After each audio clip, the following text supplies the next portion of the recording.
Welcome into the first ever sports office, filmed in the sports office. The actual sports office. After all the renovations, dollars spent, put into this place to make you guys have this really cool zone. That is sweet. It even looks better out there, but we don't have time for the tour. We'll give you a full tour one day when it's not playoff week and we don't have a historic first-time ever matchup to talk about. Yeah. And speaking of this game, Dennis, I just want to talk about the history of this game in general. Like, how historic is it for DKR specifically? Is this the biggest game in the history of that stadium? Yeah, when you define it, because there have been massive games, and then there's, Texas, Arkansas, books have been written about it. But this is a first, right? A 12-team playoff's a first. A college football playoff home game is a first, and Texas is one of the lucky 4 contestants to be able to host one of these things. Now, it did have So we've done Monday pressers at UT ever since. I mean, I've been here over 20 years, and they usually feel about the same. This one had that sense of it was a little different because of that charge. You lose and you're done. Like, there's no, now our bowl game takes a hit or whatever. It's like, this is the playoff. This is a tournament. This is an NFL-style playoff.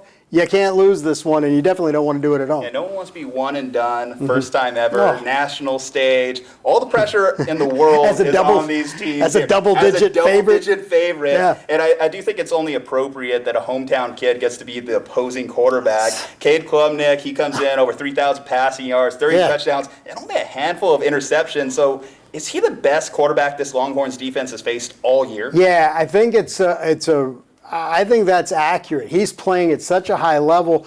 And yes, I mean, they went against Carson Beck, but we've seen Carson be so uneven. Cade has been nails. He's always had the clutch gene. I mean, it was fun seeing him seek out the table to jump on the other day. I'm trying to remember what win that was. And then obviously what they did against SMU in the ACC title game. But there are a lot of different storylines, but that's front and center because he not only was from Westlake, he was a key and he was there for 3 state titles, starting QB for 2 of them. Against Quinn. Against Quinn, I know. And his safety that was picking off Quinn was Michael Taft. Now Michael Taft's with Quinn. Talking to the guys this morning, it was just funny. It was like, oh, yeah, you're best friends with him. Oh, yeah.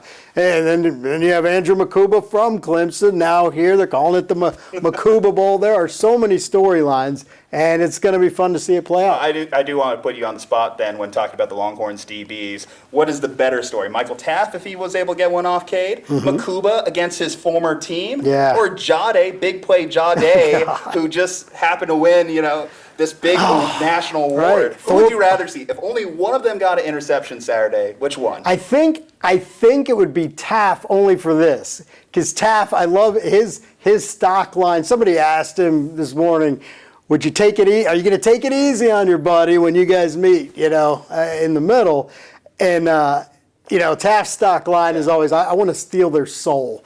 And that includes his good buddy, Cade Klubnik, when they meet. Now, he also said, neither of us are going to give. He does not expect Cade to pull a Franco Harris and run out of bounds if he's meeting him on the boundary. He's going to lower his shoulder and give Michael a little taste. So I want to see that. But Makuba, I mean, it would be so neat to see Andrew shine. Because he's had a heck of a season. It's really, sometimes you transfer and it doesn't work out, right? A lot of times. It's really worked out for Makuba to come here, to star on this defense, for this defense to be among, if not the nation's best, especially for the secondary to flip the narrative. From weak link last year, getting torched by Washington. Absolute rebound. Right, and just flip it. So, no, it's fun to see. So, but that Taft v. Klubnik showdown would be fun. I think it'd be great just to have the reverse highlight because we saw that Taft did intercept Quinn back in the day in that state championship game I mentioned. So to also have one off Cade on the national level, I think is huge. I mentioned the pressure earlier, and of course we have to ask that age-old question of who is under the most pressure going into this matchup because it's massive, for some insurmountable. Yeah, and my gut, I don't know if it's just because I'm in the belly of the beast here, but it would be Texas. They just have more to lose. They had higher expectations. Clemson, God, it's hard to believe that in week, 2 or 3, we were talking about the game's passed Dabo by. He doesn't embrace the portal. Right? Yeah, he's done. He's either gonna walk out himself because he doesn't like where the game is. Yet here he is. He's smelling the roses in the 12-team playoff, and you know, I know they're an 11.5, 12-point dog. I know that guy's won too much at the highest level, including 2 natties.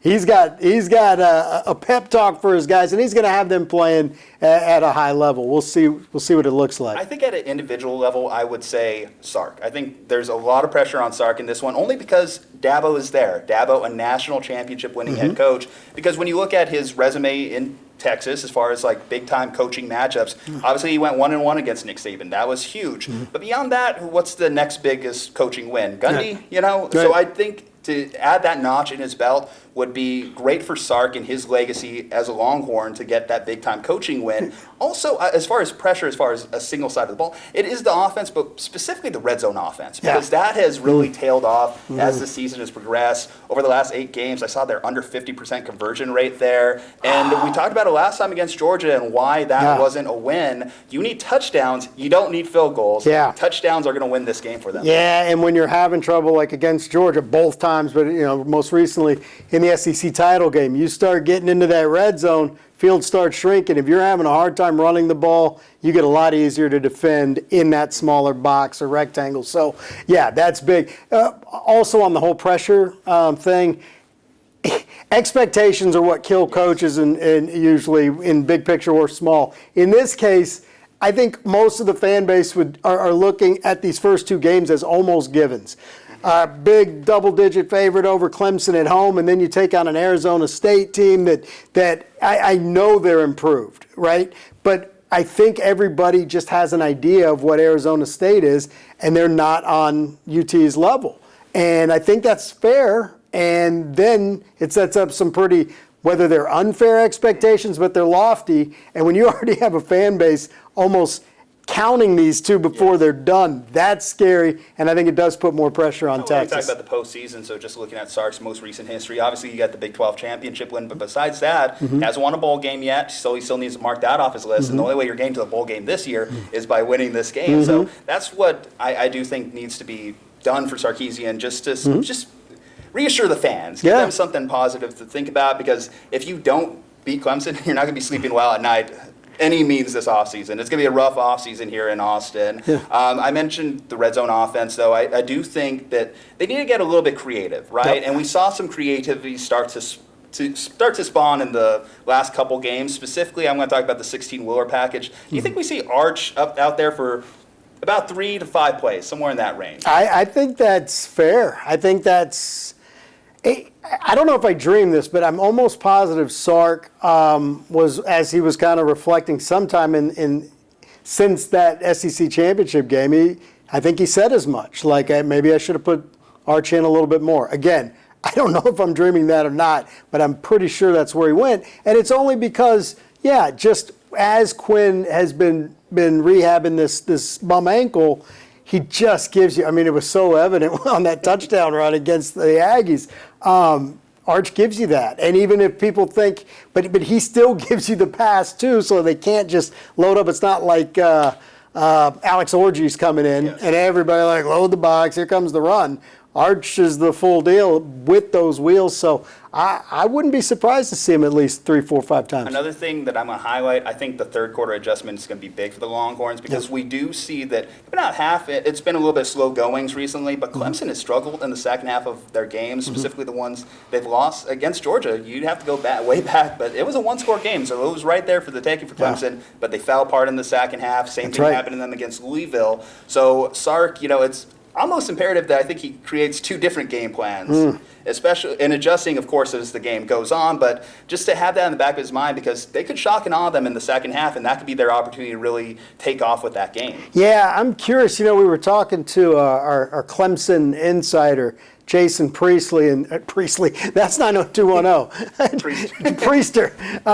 JP, we'll go with that. But I thought, because here as a UT spectator who's seen the 2 times Texas has really struggled and lost, it's against Georgia. Obviously, Georgia, upper echelon of personnel of what they can put on there, but it was also a team that could stop the run, and I mean stop the run. We're talking a yard a pop running into a wall. So, when we asked Jason Priester about that, it sounds like that D-line, for what they're used to at least, has not been that solid. I saw SMU breaking off some big chunk runs against them in that ACC championship game. So it's going to be a lot of pressure, I think, on Wisner and Blue to get that going, and specifically, too, also to play a clean game. Because actually, too, let's talk about that, right? Because when we talk about this big game narrative, the biggest enemy to Texas in those big games has been themselves, whether it's fumbles, interceptions, or penalties, because in the SEC championship game, those penalties were what really killed them in the red zone. So I think Sark, if there's anything he's stressing,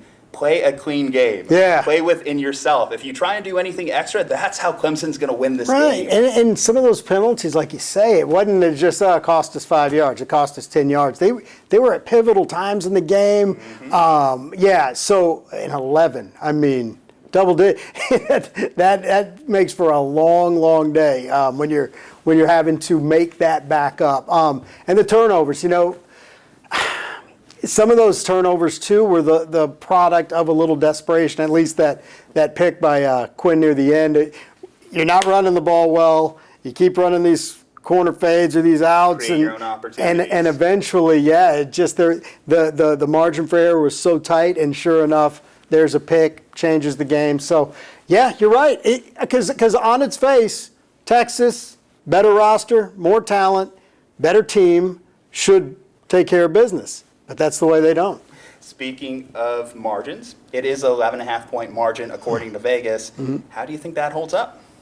That seems like a lot to me. I know Dabo's resume. I know what he can bring as just a game day coach. I know what Cade can do. Guy's a gamer, ultra talented, and I know that UT's offense, it does have that potential, but it's been uneven as of late. So I'd love to see them rediscover the run game, really pound the rock, make this game play out the way it should. But I would have a hard time bellying up to the counter and giving Clemson 11.5, 12 points. So win, but don't cover? Yeah, that's probably where I would lean. Okay, I think I'm kind of leaning that way too. Dabo, big game, been there, done that. I think 10, just under. I think give me a touchdown and a field goal, 10 points, but still no reason I think UT should win that game. Famous last words, hopefully not. For the day ones, the diehards, the first-timers, the old-timers, for all the rivalry matches, buzzer beaters, and come-from-behind miracles. It's not just stats and wins and losses, it's the moments, the shots you can't believe went in, the times you can't do anything but believe. And it's all streaming right here on your connected TV anytime on Fox Local. The Sports Office, streaming anytime on Fox Local.